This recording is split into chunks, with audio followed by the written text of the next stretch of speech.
Hello दोस्तों, कैसे हैं आप सब लोग। होप कि आप सब लोग बहुत अच्छे होंगे। आज मैं अपने नए सब्जेक्ट को स्टार्ट करने जा रहे हैं जिसका नाम है करेंसी एंड बैंकिंग। एंड हो सकता है कि आपने इसका नाम सुना हो मनी एंड बैंकिंग। दोनों ही सब्जेक्ट सेम है, बस नाम का अंतर है। ठीक है, अब दोस्तों करेंसी बैंकिंग बोलो चाहे मनी एंड बैंकिंग बोलो, ये वीडियो आपके सबसे पहले तो CUT PG MCOM एंट्रेंस में काम आने वाला है, जो कि आपका NTA कंडक्ट करवाता है। एंड पूरा का पूरा सिलेबस उसी के हिसाब से डिजाइन किया गया है। या फिर अगर आप लोग किसी यूनिवर्सिटी के सेमेस्टर एग्जाम में हो, एनुअल एग्जाम में हो, तो आपको वहां पे भी ये काम आएगा। आपका एग्जाम चाहे सब्जेक्टिव फॉर्म में हो चाहे ऑब्जेक्टिव फॉर्म में हो। इसके अलावा अगर कोई और एंट्रेंस एग्जाम देते हो या फिर आप नेट JRF का एग्जाम देते हो, वहां पे भी आपको ये वीडियो इक्विवेलेंट काम आने वाला है। तो एक ही वीडियो बहुत जगह पे काम आएगा, तो ध्यान से देखना। एंड आपके बहुत सारे टॉपिक यहाँ पे आपको मिल जाएंगे। अभी मैं आपको सिलेबस भी दिखाऊंगा। ठीक है, तो दोस्तों यहाँ पे आते हैं हम लोग नीचे। ठीक है, ये नोट्स पूरा का पूरा मैंने खुद बनाया है आप लोगों के लिए, एंड बहुत ही सिंपल लैंग्वेज के अंदर। ठीक है, एंड सारे टॉपिक्स को कवर करते हुए यहाँ पे आप लोग देख सकते हो मेरे बारे में BCom MCOM MBA BEd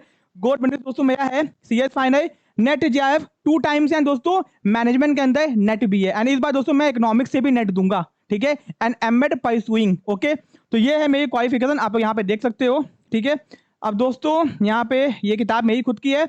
and यहाँ पे आपका है ये सिलेबस पूरा CUT PG MCOM एंट्रेंस के हिसाब से है। तो आप लोग अपने हिसाब से टॉपिक को यहाँ पे देख सकते हो। ठीक है, एंड दोस्तों अपना पहला टॉपिक है unit 1, unit 2, unit 3 and unit 4। ठीक है, अब दोस्तों मैंने यहाँ पे बनाया हुआ है, पहला है यूनिट 1, जिसमें हम लोगों को मनी के बारे में पढ़ना है। ठीक है, चलो आ जाते हैं यहाँ पे। ये है यूनिट 1। ठीक है, आपको जो भी नोट्स यहाँ मिलेगा दोस्तों एकदम सीक्वेंसिंग मिलेगा। कोई चीज ऊपर नीचे आपको नहीं मिलेगी, सब कुछ एकदम सीक्वेंसिंग के अंदर होगा। ठीक है, तो इसको थोड़ा सा हम लोग हाईलाइट कर देते हैं जिससे आपको अच्छे से दिखाई दे। ठीक है, ओके। अब दोस्तों यहाँ पे देखिए आपका जो यूनिट है वो है मनी, यूनिट नंबर 1। ठीक है, अब दोस्तों मनी क्या होता है। ठीक है, अब मनी से पहले आता है बार्टर सिस्टम। बार्टर सिस्टम क्या होता है? जब कमोडिटी को कमोडिटी से एक्सचेंज किया जाता था, जब मनी नहीं था, तो मनी के पहले क्या था? बार्टर सिस्टम था। बार्टर सिस्टम में क्या था कि भैया कमोडिटी को कमोडिटी से एक्सचेंज, सामान को सामान से एक्सचेंज किया जाता था। बार्टर सिस्टम की प्रॉब्लम को सॉल्व करने के लिए मनी आया। मनी क्या होता है? पैसा। ठीक है, हर वो चीज को मनी कहा जा सकता है जिसको हम आसानी से एक्सेप्ट कर लेते हैं। ठीक है, अब मनी की मीनिंग क्या होती है समझते हैं यहाँ पे। मीनिंग ऑफ मनी, ठीक है, ध्यान से समझना। अब दोस्तों मनी इज एनीथिंग, मनी किसी भी चीज को कहा जा सकता है that is generally accepted as a medium of exchange, यानी वो चीज जिसको हम इस्तेमाल करते हैं किसी भी सामान को एक्सचेंज करने के लिए। अब बात को समझो, एक्सचेंज का मतलब होता है सेल एंड परचेज। ठीक है, अब मान लो कि मुझे ये क्या बोलते हैं, रिमोट परचेज करना है। ठीक है, मैंने इसको परचेज करने के लिए 100 रुपये दिया। ठीक है, तो जो जिस भी चीज से मैं सामान को परचेज कर सकता हूं उसको मैं मनी बोल सकता हूं। अब आपके पास में भारत सरकार ने आपको नोट दिया हुआ है तो उसको आप मनी बोलते हो। कई को भारत सरकार बोल दे कि ये मनी है तो आप इसको मनी मानने लगोगे। यानी जिसको भी भारत सरकार कह दे कि ये पैसा है, आप उसको पैसा मानने लगोगे। एंड जो लोग आसानी से एक्सेप्ट करने को तैयार हो जाएं एंड जिसकी मदद से आप सामान को एक्सचेंज कर सकते हो, यानी हर वो चीज मनी कहला सकती है जिसके अंदर पावर है, जिससे हम किसी भी सामान को एक्सचेंज, खरीद या बेच सकते हैं। तो money is anything which is generally acceptable, जो यानी कि जो लोग आसानी से एक्सेप्ट कर लेते हैं। किसी को पैसा देते हो लोग आसानी से क्या कर लेते हैं, उसको एक्सेप्ट कर लेते हैं। ठीक है, एंड मीन्स ऑफ एक्सचेंज, यानी उससे सामान को एक्सचेंज कर सकते हैं। And at the same time पे एक्ट एज अ मेजर, यानी किसी भी चीज की वैल्यू को नाप सकते हैं। ये पेन कितने का है? 500 का है। ये भैया मोबाइल कितने का है? 10,000 का है। तो यहाँ पे हम लोग क्या कर सकते हैं, मनी वो चीज है जिसे हम लोग आसानी से उसको एक्सेप्ट करते हैं, उसको मीन्स ऑफ एक्सचेंज यानी कि एक्सचेंज करने की यूज करते हैं, जिससे किसी भी चीज की वैल्यू को नाप सकते हैं एंड वैल्यू को स्टोर करके रख सकते हैं। स्टोर करके रखने का मतलब होता है कि जब हमको जो सामान चाहिए उसको तब परचेज करेंगे। इससे हमारे पास में जब पैसा है तो सामान को खरीदने की ताकत हमारे हाथ में है। ठीक है, अब दोस्तों money is anything easy accepted as a medium of exchange. Money वो हर चीज को कहा गया है जिसकी मदद से हम सामान को एक्सचेंज कर सकते हैं। मीडियम ऑफ एक्सचेंज, सामान को एक्सचेंज, खरीदने बेचने का माध्यम को कहा गया है मनी। ठीक है, अब दोस्तों यहाँ पे अगर डेफिनेशन ऑफ मनी की बात की जाए, जो मनी शब्द है वो डेराइव्ड हुआ है लैटिन वर्ड से मोनेटा। कहां से हुआ है? मोनेटा, जिसका मतलब है which means the surname of Roman God, यानी भैया रोमन के जो गॉड थे, ठीक है, जिनका नाम था जूनो। ठीक है, इन होस्ट टेम्पल, जिनके मंदिर के अंदर money was coined at Rome, money की इजाद किया गया था। यानी मनी नाम का जो शब्द है वो लैटिन से आया हुआ है जिसका मतलब है मोनेटा, जो कि भैया surname of the Roman God, भैया जूनो, जो भैया जो वहां के गॉड थे जूनो, उनके सरनेम से बनाया गया है। ठीक है, वहीं पे उनके मंदिर में इसको क्वांटिटी ढूंढा गया था, इस नाम की इजाद वहीं पे हुआ था। ठीक है, तो इसको ध्यान रखना, एग्जाम में पूछ सकता है आपके। अब पढ़ने जाए मनी की कैरेक्टरिस्टिक्स, मनी की विशेषताओं के बारे में पढ़ने जाए, ठीक है, कि मनी के क्या क्या फीचर्स होते हैं, जो भी मैं बताऊंगा बहुत इंपॉर्टेंट है, ध्यान से सुनना। पहला मनी का फीचर है ड्यूरेबिलिटी। क्या फीचर है कि मनी ड्यूरेबल होना चाहिए। ड्यूरेबल का मतलब होता है कि लंबे समय तक चाहिए, खराब ना हो जाए, ठीक है। Money must have a durability, should be, जिसको स्टोर किया जा सके, रखा जा सके। अब आप नोट को जेब में रखे हो, वो फट नहीं जाएगा ना, स्टोर किया जा सकता है। एंड नॉट लॉस्ट इस वैल्यू, उसकी वैल्यू कम नहीं होनी चाहिए। मनी वो होता है जिसकी वैल्यू कम नहीं होनी चाहिए, ठीक है, over a period of time. Example gold, silver, alloy, brass etcetera are the best material which can be use as a money. अब सिक्का किसका बना होता है, देख लो आप लोग, उसकी वैल्यू घटती बढ़ती नहीं है, यानी कि ये सब बहुत अच्छे सोर्स माने गए मनी को बनाने के लिए। यानी जो भी मनी होना चाहिए वो ड्यूरेबल होना चाहिए, लंबे समय तक चलने वाला होना चाहिए, जिसकी वैल्यू घटनी नहीं चाहिए, ठीक है। अब दोस्तों कंसाइनेबिलिटी, ठीक है, इसका क्या मतलब होता है, the material use in a coin should be easy recognised by everyone. Money ऐसा होना चाहिए जिसको देखते ही लोग तुरंत पहचान जाए। अगर किसी को नकली नोट थमाओगे ना, वो उसका कागज से पहचान जाएगा कि वो असली है कि नकली है। सिक्का किसी को अगर नकली दोगे तो वो तुरंत पहचान जाएगा। तो यानी मनी ऐसा होना चाहिए जो कि आसानी से लोग पहचान सके, रिकॉग्नाइज, देखते ही कि हाँ ये तो भैया मनी है, ठीक है। It must be different design sizes and go for good quality. यानी मनी जो भी होना चाहिए, आप देख रहे हो एक का सिक्का है तो जितना भी आप एक का सिक्का देखोगे सब सेम साइज का होगा, सेम ग्राम का होगा, कोई भी डिफरेंस नहीं होगा किसी भी सिक्के के अंदर, यानी कि सेम होमोजीनियस होना चाहिए, एकदम same to same, and quality में कमी नहीं होनी चाहिए, ठीक है। फिर दोस्तों डिविजिबिलिटी, मनी भैया छोटे छोटे पार्ट्स के अंदर डिवाइड होता है। जैसे 2000 की नोट है, 500 की नोट है, 200 की नोट है, 100 की नोट है, 50 की नोट है, 20 की नोट है, 10 की नोट है। कहने का क्या मतलब है दोस्तों, जो मनी होता है उसको आसानी से डिवाइड किया जा सकता है छोटे छोटे पार्ट्स के अंदर, ठीक है। ये नहीं कि उसको फाड़ दोगे, ये मत समझना कि उसको फाड़ दिया जाएगा। तो the money should be capable of divided into smaller parts, ठीक है। मनी वो होना चाहिए जिसको छोटे छोटे पार्ट्स में बांटा जा सके।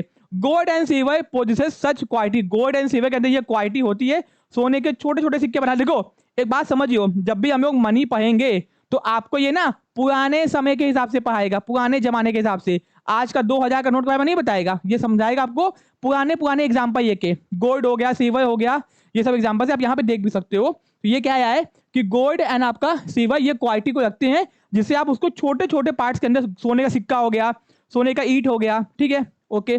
फिर जनरल एक्सेप्टेबिलिटी, यानी मनी वो होता है जिसको लोग आसानी से एक्सेप्ट कर लेते हैं।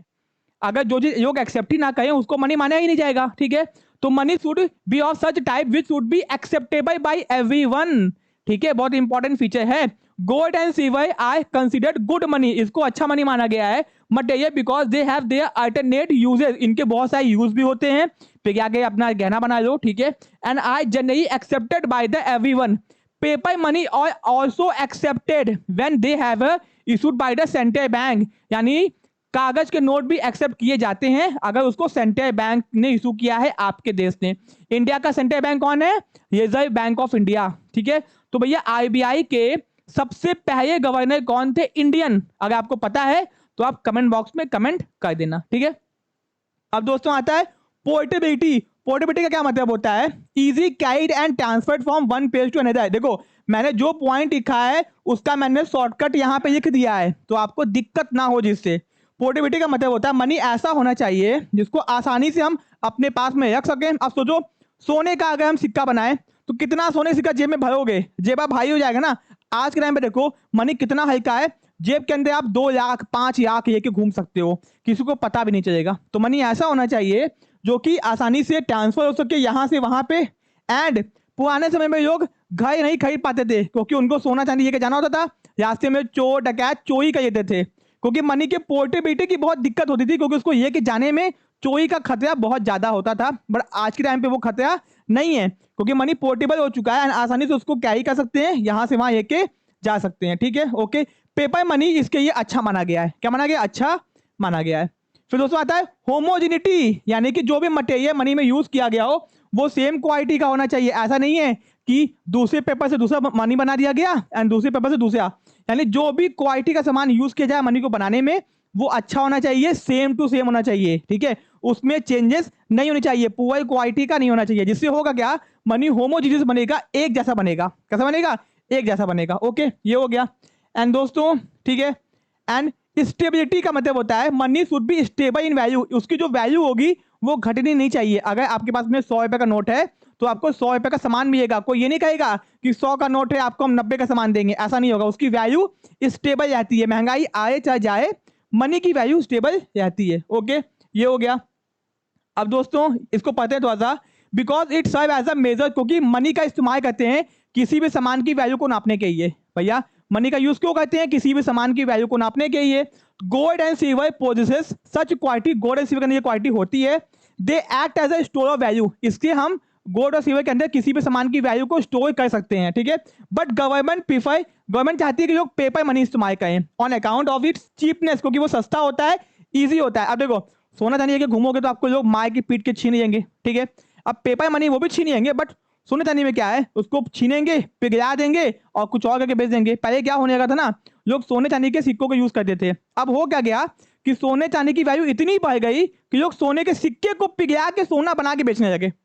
उसके सोने के सिक्के से ज्यादा वैल्यू सोने की हो गई थी। तो ऐसा ना हो इसलिए पेपर मनी एंड बाकी मनी आई थी, ठीक है। ये हो गया आपका currency having stability in treated as a good money. अगर कोई कंट्री के अंदर जो मनी है उसकी वैल्यू स्टेबल है तो उसको गुड मनी माना गया है, ठीक है। ये हो गया। अब दोस्तों यहाँ पे कुछ डेफिनेशन है, एग्जाम में पूछता है कि ये डेफिनेशन किसने दिया है। Money is what money does, ये डेफिनेशन किसने दी है? अगर आपके एग्जाम में ऑप्शन आता है तो सबसे पहले ऑप्शन को टिक करोगे हार्टिये वेदर, ठीक है। अगर एग्जाम में 2 ऑप्शन है यानी कि 4 ऑप्शन दिया होगा जिनमें से ये भी दिया और ये भी दिया है, तो सबसे पहले आप टिक करोगे हार्टिये वेदर को। अगर मान लियो हार्टिये वेदर ऑप्शन नहीं दिया हुआ है तब आप टिक करोगे वॉकर को, ठीक है। ओके, समझ गए बात को? यानी कि पहला जो प्रेफरेंस दोगे वो दोगे हार्टिये वेदर को। अगर ये ऑप्शन में नहीं दिया होगा तो दोगे आप वॉकर को। दोनों ऑप्शन में दिया होगा तो हार्टिये वेदर टिक करना, हार्टिये वेदर नहीं होगा तो वॉकर टिक करना। ध्यान रखना, आप गलती मत करना, ठीक है। अब money is a commodity which is use to denote anything which is widely accepted in payment for goods और in discharge for other business obligation. इसको दिया है रॉबर्टसन ने। किसने दिया बस आपसे एग्जाम में पूछ सकता है, ठीक है। फिर आइडिया डेफिनेशन यानी कि जो एक अच्छी डेफिनेशन मानी गई है, money is anything that is generally acceptable, ठीक है, मीन्स ऑफ एक्सचेंज, ठीक है, and same time measure and store of value, ठीक है। इसको दिया है क्याउथाई ने। किसने दिया है? तो मनी की आइडियल डेफिनेशन क्याउथाई ने दिया हुआ है, ध्यान रखना इस बात का, ठीक है। Anything which is widely accepted in payment of for goods और in discharge of other kind of business obligation is called, DH Robertson ने इसको दिया हुआ है। One thing that posses general acceptability, Seligman ने दिया हुआ है। The essence of money is that can be pass from one hand to hand in one act of the circulation to another, इसको GDH कोई ने दिया हुआ है, ठीक है। तो ये आपके सामने है, मैंने आपको बता दिया। अब दोस्तों और भी डेफिनेशंस है, ठीक है। तो भैया अगर एग्जाम में पूछता है कि मनी की डिस्क्रिप्टिव डेफिनेशन किसने दी है या फिर फंक्शनल डेफिनेशन यानी कि मनी के फंक्शंस को बताते हुए डेफिनेशन किसने दिया है, यानी मनी की विशेषताओं को फंक्शंस को बताते हुए जो डेफिनेशन दिया गया है वो तीनों को ने दिया हुआ है, ठीक है। हार्टिये वेदर, कोयबॉर्न एंड थॉमस, ठीक है। ध्यान रखना कि मनी के फंक्शंस के हिसाब से जो डेफिनेशन दिया है वो इन लोगों ने दिया हुआ है। फिर दोस्तों मनी की कानूनी डेफिनेशन किसने दी है? लीगल डेफिनेशन ये दिया हुआ है नैप ने। किसने दिया है? नैप, KNAAP, ध्यान रखना इस बात का, ठीक है। ऐसा नोट्स आपको कहीं नहीं मिलेगा जहां पे आपको इतना डिटेल में चीजें बताई जाएंगी। फिर मनी की कॉमन एक्सेप्टेबिलिटी के हिसाब से डेफिनेशन किसने दिया हुआ है? सेलिगमैन, कोटे और कीन्स, ठीक है। इनका पूरा नाम है JM Keynes, John Maynard Keynes, आपने नाम सुना होगा, ठीक है। अब दोस्तों ये बहुत इंपॉर्टेंट है, ये जो आपका दिया गया है, money is a pivot around which whole economic science cluster. बहुत बार एग्जाम में ये पूछा है, बहुत बार एग्जाम के अंदर ये पूछा भैया ये डेफिनेशन किसने दी है? इसको दिया है माइसर ने। इनका पूरा नाम है अल्फ्रेड माइसर, ठीक है। इसको ध्यान रखना, बहुत बार ये पूछा गया है, बहुत बार, ठीक है। The importance of money essentially from its being link between present and future, बहुत बार पूछा गया है। JM कीन्स इनका पूरा नाम था, ठीक है। ओके, ये भी पूछा गया है, ध्यान रखना। Money is a good servant but a bad master, ठीक है। यहाँ पे बैस नहीं होगा, बैड मास्टर होगा, ठीक है, ध्यान रखना। मनी इज अ नेसेसरी सिन, यानी मनी एक श्राप है, ठीक है। Money is valuable but a bad invention, ये तीनों दिया हुआ है रॉबर्टसन ने। तो भैया आप सोच सकते हो कि नीचे 3 वाले बड़े इंपॉर्टेंट है, इसको ध्यान रखना, एग्जाम में पूछ सकता है, ठीक है। ओके, तो मनी का फीचर और मनी के डेफिनेशंस तो यहाँ पे हो गए। अब मनी के फंक्शंस को हम लोग पढ़ने जा रहे हैं, ठीक है। फंक्शंस को पढ़ते हैं। अब दोस्तों मनी का फंक्शन क्या क्या है ध्यान दो। पहला है प्राइमरी फंक्शन, दूसरा है सेकेंडरी फंक्शन, तीसरा है कंटीजेंट फंक्शन, यानी सिचुएशन के हिसाब से। तो जो जिसके अंदर है उसको उसी के अंदर रखना, नहीं तो कहानी खत्म हो जाएगी। आपके एग्जाम में पूछता है। पहला है प्राइमरी फंक्शन, तो मनी का प्राइमरी फंक्शन क्या है? Medium of exchange. मनी को किसी इस्तेमाल करते हैं, किसी भी सामान को एक्सचेंज करने के लिए। कोई भी सामान खरीदना होता है, खरीदना या बेचना होता है, किसकी मदद से खरीदते हो? पैसे की मदद से खरीदते हो ना। तो मनी का पहला काम क्या है? Medium of exchange. दूसरा काम क्या है मनी का? किसी भी सामान की वैल्यू को नापना। अब मान लो ये पेन कितने की है? 500 की है। ये मोबाइल कितने का? 10,000 का। ये रिमोट कितने का है? 200 का। कहने का मतलब है मनी का काम क्या है? किसी भी वैल्यू को नापना। पहले सामान को खरीदने बेचने का काम आता है, दूसरा सामान की वैल्यू को नापने के काम आता है, जिसका दूसरा नाम है यूनिट ऑफ वैल्यू। एग्जाम में कभी कभी ये भी दिया होता है, ठीक है, सेम नाम है, ठीक है, ओके। अब दोस्तों अदर अदर कंट्रीज के अंदर मनी का नाम दूसरा है, ठीक है। इंडिया के अंदर रुपीज है, ठीक है, ओके। इंग्लैंड के अंदर पाउंड है, ठीक है। यूएसए के अंदर डॉलर्स है, ठीक है, ऐसे आप देख सकते हो। अब आता है सेकेंडरी फंक्शन। वो क्या है? मनी का सेकेंडरी फंक्शन है standard for deferred payment. Deferred payment का मतलब होता है फ्यूचर पेमेंट। मनी का यूज करते हैं फ्यूचर पेमेंट करने के लिए। क्या करने के लिए? फ्यूचर में पेमेंट करने के लिए, ठीक है। तो इसको बोलते हैं फ्यूचर पेमेंट। अगर मान लो मनी नहीं होता, मैंने किसी को बुलाया, अपने घर में काम करवाया और काम करवाया, कहा भैया फ्यूचर में आपको टमाटर उगाया दे देंगे। वो सोचा भैया ठीक है टमाटर उगेगा दे देंगे। एक महीने बाद आया, टमाटर उगा ही नहीं, छोटा छोटा खराब हो गया। अब उसको हम पैसा क्या देंगे? मनी टमाटर कहाँ से देंगे? टमाटर उगा ही नहीं। लेकिन अगर मनी होता तो उसको हम मनी दे देते, क्योंकि आज भी मनी है, कल भी मनी है, जिंदगी भर मनी है। बट टमाटर सेम क्वालिटी का कहाँ से देंगे अगर मनी नहीं होता तो यानी कि फ्यूचर में पेमेंट करने के मनी का यूज किया जाता है, ठीक है। एंड मनी जो होता है हमारी परचेजिंग पावर को स्टोर करके रखता है, यानी कि स्टोर ऑफ वैल्यू, यानी हमारी परचेजिंग पावर को हमारे हाथ में रखता है। अब सोचो मनी नहीं होता तो हमको टमाटर के बदले आलू को एक्सचेंज करना पड़ता।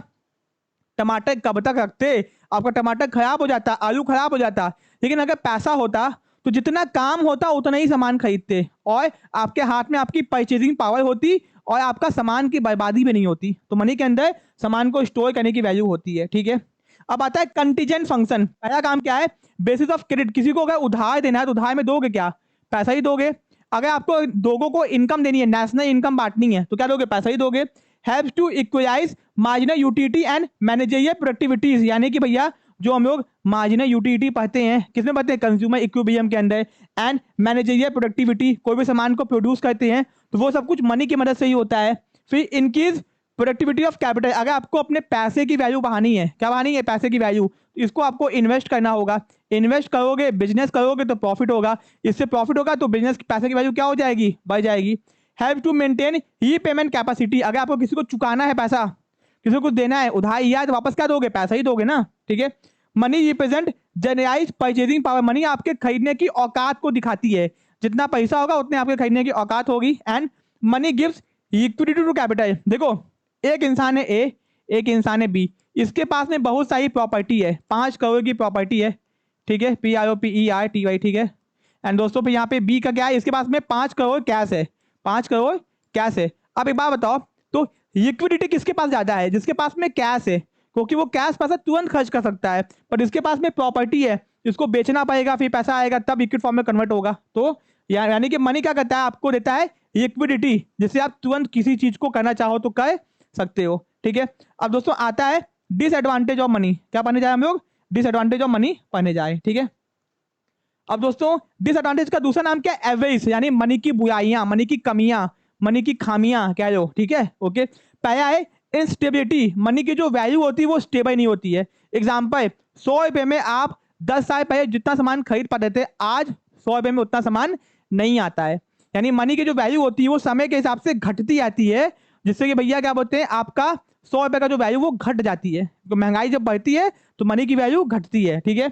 इसको बोलते हैं instability. A great disadvantage of money is that value does not remain constant. इसकी वैल्यू कभी भी कांस्टेंट नहीं होती है। Which create instability in the economy, जिसके कारण इकोनॉमी के अंदर इंस्टेबिलिटी आती है, ठीक है, ठहराव नहीं आता, okay. Too much of money reduces it's value. अगर बहुत ज्यादा मनी आ जाएगा, मान लो मार्केट के अंदर बहुत ज्यादा जब मनी आ जाएगा, लोगों के पास में बहुत पैसा होगा, तो लोग मार्केट में जाएंगे, डिमांड करेंगे। जब डिमांड करेंगे तो भैया इतना सामान तो है नहीं कि सबको सामान बेचा जा सके, तो महंगाई आ जाएगी। जब मार्केट में बहुत पैसा आएगा, लोग डिमांड करेंगे, तो महंगाई आ जाएगी। तो ये एक बहुत बड़ा खतरा है इकोनॉमी के लिए। तो मनी की पहली कमी क्या है? इंस्टेबिलिटी। दूसरा इनक्वालिटी ऑफ इनकम।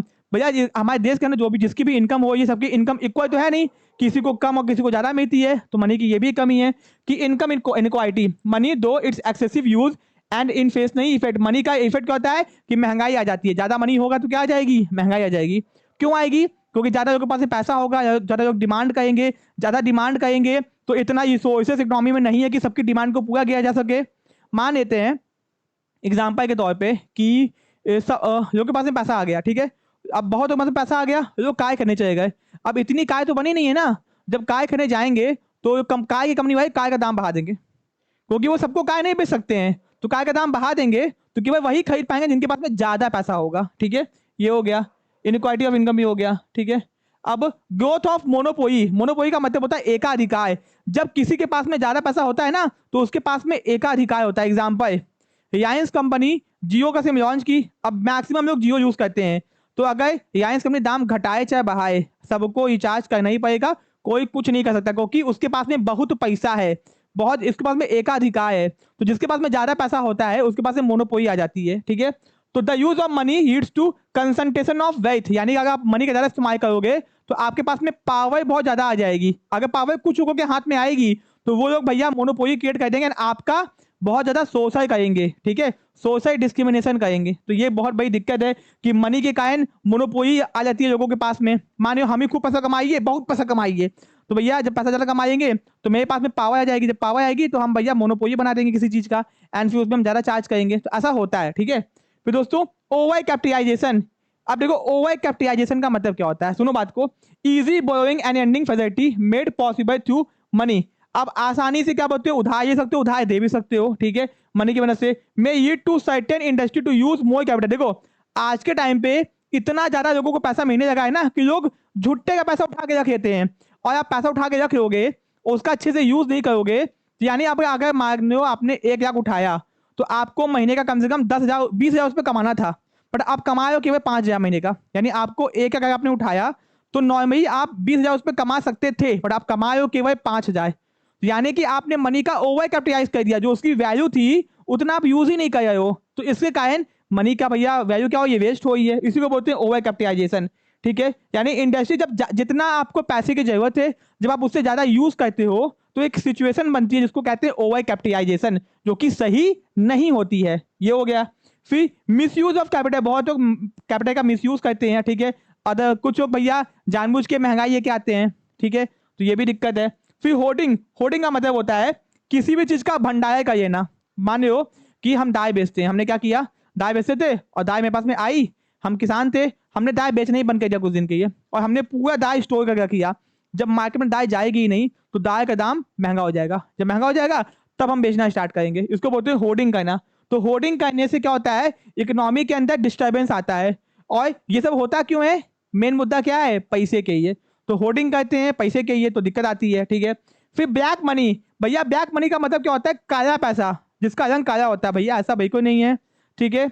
अब दोस्तों ब्लैक मनी का मतलब वो पैसा जिसके ऊपर टैक्स नहीं पे किया गया, पैसा कमाया कैसे भी, किसी को गोली मार के कमाया गया, और डजंट मैटर, जिस पैसे के ऊपर टैक्स नहीं पे किया गया है उसको कहा जाता है ब्लैक मनी, ठीक है। ओके, ये मत समझो कि आपके पास में ब्लैक मनी है तो आपको सरकार गोली मार देगी, कुछ नहीं कहेगी, वो आएगी कहेगी बेटा कोई बात नहीं ब्लैक मनी है, कैसे कमाए, कैसे भी कमाए हो, मतलब नहीं हमको, हमको उसके ऊपर टैक्स दे दो बस, और सरकार को कुछ नहीं चाहिए, बस टैक्स दे दो बस, ठीक है।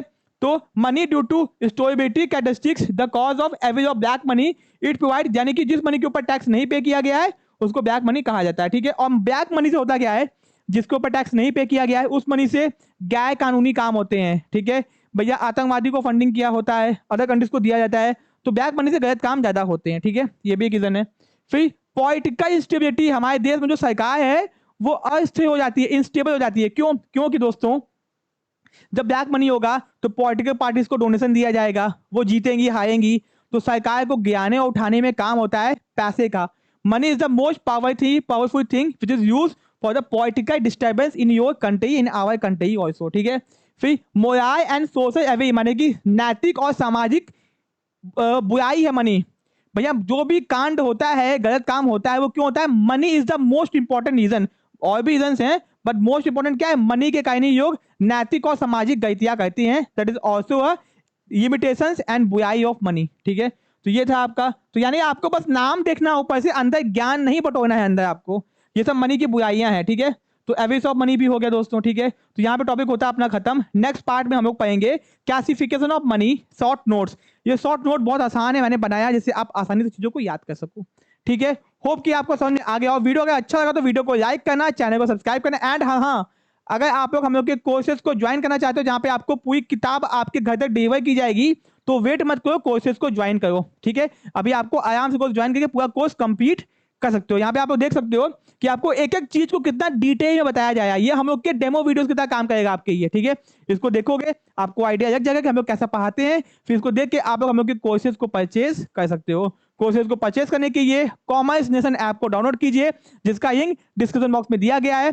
किसी बुक का, कंटेंट का, वीडियो का डेमो देखने के लिए हमारे नंबर पे कांटेक्ट कीजिए। कोई भी डाउट है, कोई भी दिक्कत है तो कॉल मैसेज कर सकते हैं। एंड अगर आपका सपना है इंडिया के टॉप यूनिवर्सिटी से एमकॉम करने का, तो ये आपके लिए बहुत ही सुनहरा मौका है। मिलते हैं अपने नेक्स्ट पार्ट में। Thank you so much.